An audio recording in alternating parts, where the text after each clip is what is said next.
Provis suddenly jumped up and leapt into the police officer's boat. He grabbed Compeyson and pulled him to his feet. The crew of the steamer couldn't stop the ship, and it passed close by us moments later. A large wave swept over us. There were shouts as our boat filled up with water and then began to sink. I was struggling to swim and was pulled out of the river by the police officers. Herbert and Startop had already been rescued, but Provis and Compeyson were missing. Then we saw a dark shape in the water. It was Provis. He had been hit on the head by the steamer as it passed by. We pulled him into the boat, too, and I sat with him. Compeyson did not come back up. Provis had struggled with him under the water and pushed him away. He did not see what happened to him after that. Provis lay in the bottom of the boat, and I held his hand. He had been so kind to me. I looked at him now and felt only pity. He had left Australia to return to England for me, and now he might have to pay with his life. "You can become a gentleman without me, my boy," Provis said weakly. "I won't leave you," I replied. Provis was taken to the prison hospital, where I visited him every day. I couldn't leave him now, but my debts were growing. Herbert had a new job in Egypt, and Mr. Cleriker had asked if I would also like to work for him there. He had agreed to give me some time to consider his offer. When Provis appeared in court, he was found guilty. To my horror, he and 32 other criminals were all given life sentences at once. Some were crying, but Provis was calm. He knew that this might happen. I visited Provis in the prison hospital for one last time. He was very weak.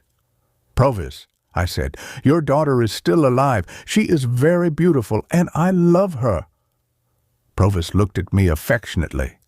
Then his hold on my hand became weaker, and he died.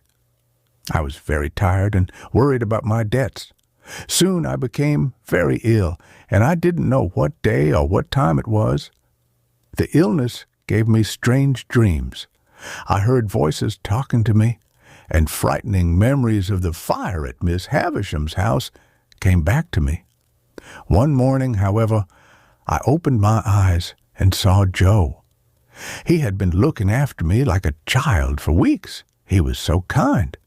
When I was feeling better, Joe had some news for me. Miss Havisham had recently died, leaving most of her money to Estella. She had also left some money to Mr. Matthew Pocket, because I had told her she should help him. I was very pleased to hear that I had been able to help him. I also found out that Orlick was in prison. With some other men, he had broken into Uncle Pumblechook's house and tried to rob him, but Uncle Pumblechook had recognized him. Joe continued to look after me, and I became stronger and healthier each day. One morning, I was surprised to find that Joe had gone, but he had left a letter for me. It said that he had paid all my debts, so now I would not go to prison. The letter was signed, "Your best friend always, Joe." I knew then that I must go back to the blacksmith's very soon to thank him. I also felt that I must see Biddy. I wanted to tell her how sorry I was that I had hurt her in the past, and I hoped now that she might marry me. It was a beautiful summer day when I returned to the blacksmith's. Nobody was in the house when I arrived, but after a few minutes I saw Joe and Biddy together in the street. They were delighted to see me, and Biddy began to cry. "It's my wedding day, Pip," Biddy said happily. "Joe and I have just got married." They welcomed me back to the blacksmith's, and although the news surprised me, I was glad that I had never told Joe that I hoped to marry Biddy. "You have the best husband in the world, Biddy," I said. "And Joe, you have the best wife." I asked them to forgive me. They both told me they would, but they also said there was nothing to forgive. It was time for me to leave. Within a few weeks, I had sold everything I had in London. Then I traveled to Egypt to work for Mr. Cleriker. After some years there, Herbert and I both became managers in Mr. Cleriker's business. 11 years passed before I saw Joe and Biddy again. They were very happy at the blacksmith's and had 2 children, a little boy and a little girl. Joe told me that his son was called Pip after me. He and Biddy welcomed me warmly, and it felt as though I had never been away. What kind people they are, I said to myself. I am so lucky to know such good people. That night, I went to the place where Miss Havisham's house used to be. It was no longer there. Instead, I found a large, untidy garden. As I walked in this strange place with the stars shining brightly above me, I thought of Estella. She had been very unhappy with Bentley Drummle.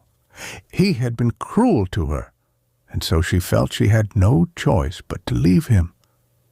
Several years ago, Drummle had died in an accident with a horse, and I didn't know if Estella had married again. And then I saw her. Estella was no longer beautiful. She was older, of course, but she looked tired, and her eyes were sad. But she still fascinated me. I called to her, and we sat down to talk. I have not been here for many, many years, Estella said, but I have returned tonight to say goodbye to this land. I have sold it now. Then she said quietly, I have often thought of you, Pip. You have always had a place in my heart, I replied. I have been hurt, just as much as I hurt you, she said, and now I understand how you felt. Please tell me that we are friends, Pip.